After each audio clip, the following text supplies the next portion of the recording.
युजवेंद्र चहल और धनश्री का जब से डिवोर्स की न्यूज बाहर आई है तब से बहुत लोगों का ये ओपिनियन है कि उन्हें फर्स्ट डे से ही पता था कि धनश्री उन्हें चीट करने वाली थी और उन्होंने सिर्फ और सिर्फ पैसे के लिए ही यूजी से शादी की है। अब इन र्यूमर्स में कितना सच है और कितना झूठ आज हम इसके बारे में डिस्कस करेंगे, तो प्लीज पूरी वीडियो को देखिएगा। ये वीडियो ना ही धनश्री को सपोर्ट कर रही है और ना ही उन लोगों को जो धनश्री और यूजी के डिवोर्स के अलग अलग रीजंस बता रहे हैं।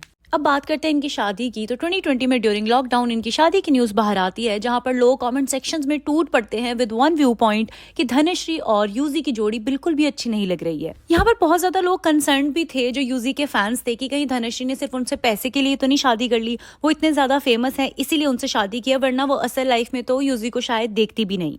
वैसे तो ये ओपिनियन मुझे बहुत ही ज्यादा बेसलेस लगता है। हाँ, कुछ लोगों के लिए इकलौता क्राइटेरिया होता है कि उनका लाइफ पार्टनर बहुत ज्यादा खूबसूरत होना चाहिए, ना उन्हें बॉन्डिंग से फर्क पड़ता है, ना कंपैटिबिलिटी से, ना ट्रू लव से। और बाद में यही लोग रोते हैं कि पत्नी बात नहीं मानती या पति नहीं सुनता है या हम में बहस बहुत होती है। तो वो होगी ही ना, आपने पहले शक्ल चुनी थी, शक्ल तो वैसी ही है, तो फिर अब किस बात का रोना धोना। अब इन लोगों के ओपिनियन के अकॉर्डिंग तो अगर आप not so good looking criteria में आते हो तो आपका पार्टनर भी वैसा ही होना चाहिए, या अगर आप बहुत खूबसूरत हो तो बाकी सब चीजें गई भाड़ में, चाहे वो आपको मारे पीटे, लेकिन आपका जो पार्टनर है वो बहुत ज्यादा सुंदर होना चाहिए। मतलब बस दो हंसों का जोड़ा हो तो ही आपकी शादी सक्सेसफुल हो सकती है। और जो यहाँ पर यूजी चहल के सपोर्टर्स बन रहे थे, उनके लिए कंसर्न थे और अभी भी यही टाइप के कमेंट सामने लाते हैं। शायद वो ये नहीं समझते कि वो कहीं ना कहीं अपने फेवरेट क्रिकेटर को, इतने बड़े क्रिकेटर को जिन्होंने पूरी कंट्री को रिप्रेजेंट किया है, उन्हें नॉट सो गुड लुकिंग कह रहे हैं। अगर मैं बात करूं यूजी चहल की, he has average Indian looks and I find him decent looking. मुझे तो लगता ही नहीं कि उनमें कोई ऐसी कमी है कि लोगों को डिसाइड करना पड़ रहा है कि कौन उनसे पैसे के लिए शादी कर रहा है और किसके वो लायक नहीं है बिकॉज ऑफ द लुक्स। अब लोगों को बेसिक सी अंडरस्टैंडिंग नहीं है कि इट माइट बी पॉसिबल कि धनश्री को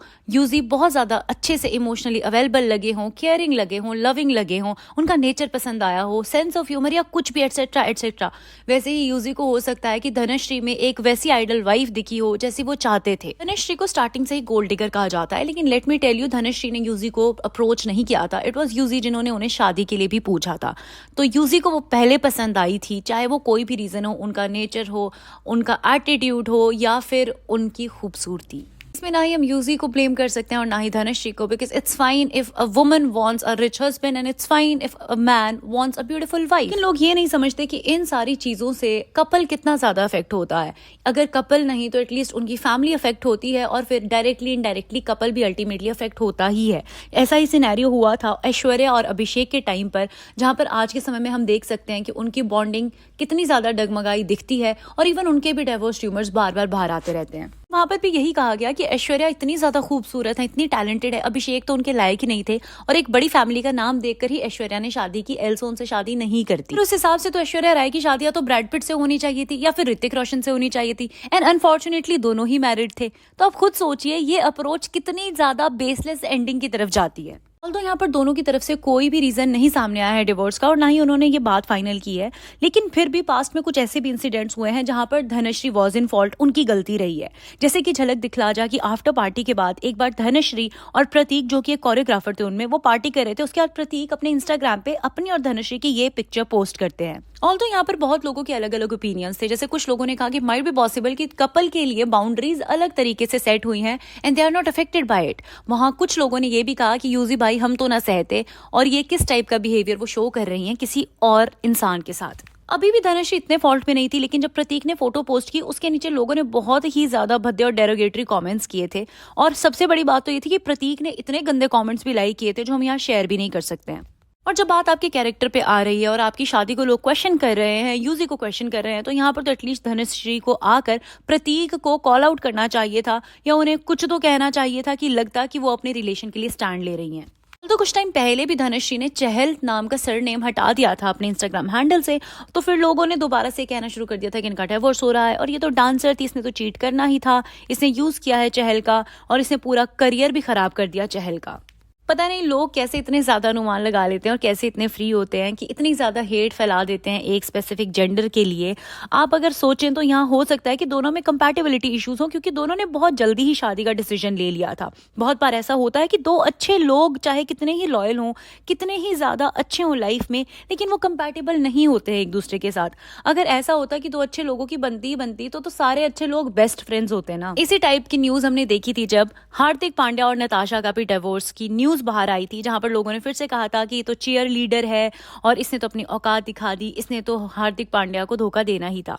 और इवन जब नताशा ने एक म्यूजिक वीडियो की थी एल्विश यादव के साथ तो फटाफट से डिवोर्स का रीजन नताशा पे डाल दिया गया था। लेकिन पता नहीं लोग क्यों भूल गए कि हार्दिक पांड्या का नाम भी तो अनन्या पांडे के साथ जुड़ा था डिवोर्स के बहुत ही जल्दी। वही हार्दिक पांड्या है जिन्होंने कॉफी विद करण पे आकर कुछ बहुत ही अजीब से इंटरव्यूज दिए थे। अब ये जरूरी तो नहीं ना कि नताशा से शादी के बाद हार्दिक का हृदय परिवर्तन हो गया था, एकदम से वो अच्छे बन गए थे। तो रीजन यहाँ पर कुछ भी हो सकता है, हम गैस नहीं कर सकते किसकी गलती है और किसकी नहीं। ऐसा ही सिनेरियो अनुष्का और विराट के केस में भी हुआ था, जहां पर विराट कोहली की बैड परफॉर्मेंस को कंपेयर किया जाता था अनुष्का शर्मा के साथ से, जहां लोग कहते थे कि सिर्फ अनुष्का की वजह से ही विराट कोहली अच्छा नहीं खेलते हैं। लेकिन यहाँ विराट कोहली ने स्टैंड लिया था उनका, और ये रिप्लाई सारे हेटर्स की बोलती बंद कर चुका था। कि मैंने कहा था कि I am not defending Dhanashree, लेकिन एक सिनेरियो कुछ टाइम से बहुत ज्यादा कॉमन देखा जा रहा है सोशल मीडिया पर, स्पेशली अतुल सुभाष जी के केस के बाद, जहां पर उन्होंने बहुत कुछ फेस किया था अपनी वाइफ की वजह से। फेक डाउरी के केसेस उन पे लगे थे और इतना ज्यादा वो फ्रस्ट्रेट हो गए कि उन्होंने अपनी जान ही ले ली। और ये आपको मैं बता दूं इकलौता केस नहीं है, इतने ज्यादा फेक डाउरी और फॉल्स रेप केसेस आते हैं कि आप सोच भी नहीं सकते। कहाँ लोगों को अवेयर होना चाहिए कंपैटिबिलिटी के बारे में, और कहाँ लोग ऐसे केसेस की वजह से खूबसूरती के बेसिस पे लड़कियों पर एलिगेशंस ही लगाए जा रहे हैं।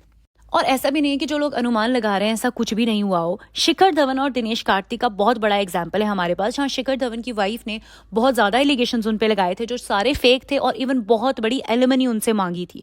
वहीं दिनेश कार्तिक की बीवी ने उन्हें चीट किया था। इन दोनों की क्रिकेट जर्नी तो इससे अफेक्ट हुई ही है, बल्कि उनकी लाइफ का डार्केस्ट चैप्टर रहा होगा ये शादी।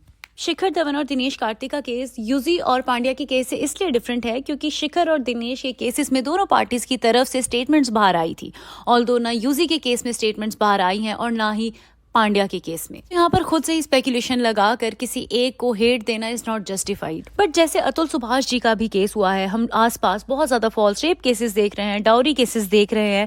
लेकिन इस बात से एक चीज हमें समझनी चाहिए कि जैसे एक आदमी जब किसी के साथ बदसलूकी करता है तो हम पूरे के पूरे मेन पे उंगली नहीं उठा सकते, वैसे ही अगर ऐसे केसेस आते हैं तो हम हर सिनेरियो में सिर्फ वुमेन को ही हेट नहीं दे सकते हैं। और ये इंटरनेट पे इतनी हेट और इतने डेरोगेटरी कमेंट से कुछ भी नहीं होता। कल को एक नया सोशल इशू उजागर हो जाएगा जिसके लिए फिर यही लोग लड़ेंगे जिन्होंने इस इशू को कहीं ना कहीं जन्म दिया है, और वो भी तब जब अभी तक दोनों पार्टीज की साइड से कोई भी स्टेटमेंट बाहर नहीं आया है। That's it for this video. I hope आपको ये पसंद आई हो and this video was only for entertainment purpose.